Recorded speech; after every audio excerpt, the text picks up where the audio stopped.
they're still better than having nothing at all. Hey, come on. The fruit trees are still here. The mountains are still here. I don't have memories of fruit. I do. I remember having fruit curry for dinner once a week. Oh yeah, the mayor always put apples in it. It was her favorite thing to make. Although, it was a little too sweet for me. Hey, wait a minute. Tipo can talk about things that Elize isn't even consciously aware of? I guess so. Then maybe Tipo can help you remember the things you've forgotten. Didn't you say Shandu looked familiar? If we use Tipo there, maybe you can remember something. That's very perceptive. If this works, Elize may even be able to learn something about her parents. That would be great! That's a really smart idea, especially coming from you, Leia. Why, Hey! Well, it's good to see Elize excited again. Well done. In Leia's case, I think that was probably half inspiration and half blind luck.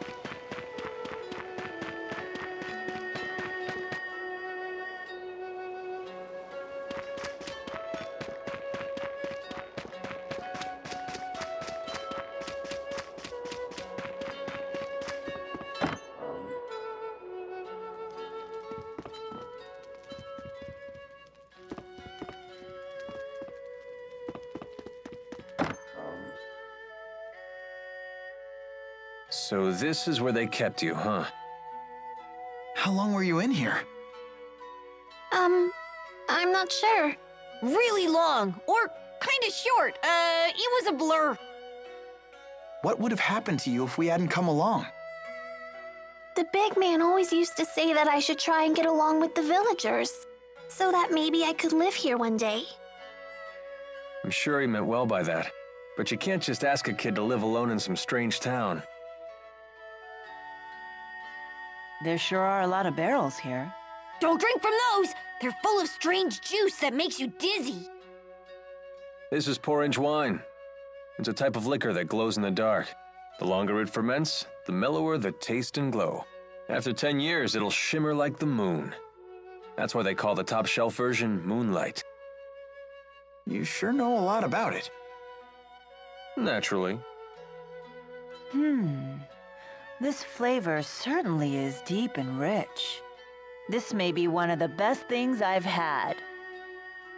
Hey, that's stealing. Don't worry. Something like this won't faze me. Oh, nothing bad's gonna... Oh! But it just did. I just said it makes you dizzy. It went straight to her legs. I never would have guessed that was Maxwell's weakness.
I'm surprised to see you here. What can I do for you today? Carla, if you don't mind us asking, what's your relation to King Gaius? No, I sure wasn't expecting that. Come on! I bet it's a great story! I appreciate your interest, but I get the sense that Jude isn't asking out of idle curiosity. Around the time of the Battle of Fezabel, I was betrothed to a man from the Longdao tribe. It was an arranged marriage, but nevertheless, we fell in love with each other at first sight. Naturally, my betrothed had to go to war with the rest of his tribe, but he never came back. Because of the tsunami? No. It wasn't Gaius, was it? My betrothed was one of the Longdao chief's aides. He wanted to make a name for himself before we got married. He must have thought that's what I wanted. So when Gaius told the Longdao chief about the incoming tsunami, my betrothed told the chief that Gaius was out of his mind, and swore that a retreat wouldn't be necessary. And Gaius went after him for that? The few people who survived the tsunami said that my betrothed was still alive after it had passed, and that Gaius was with him. I can't believe it. All I know for sure is that he never came back. They never even found his body. I don't know for sure if Gaius did something to him. When I asked the king about it, he refused to answer. After the battle, my father died from an illness, and I never saw my brother Ersten again. I've been alone ever since. After all that, you'd be nuts not to hate the guy. Come on, Alvin. And I bet your hatred for King Gaius is pretty much the only thing keeping you going at this point. You may be right about that. I'm sorry. Now, it's time for me to leave Shandu for a while. Where are you going? Somewhere in Azul. See you all around.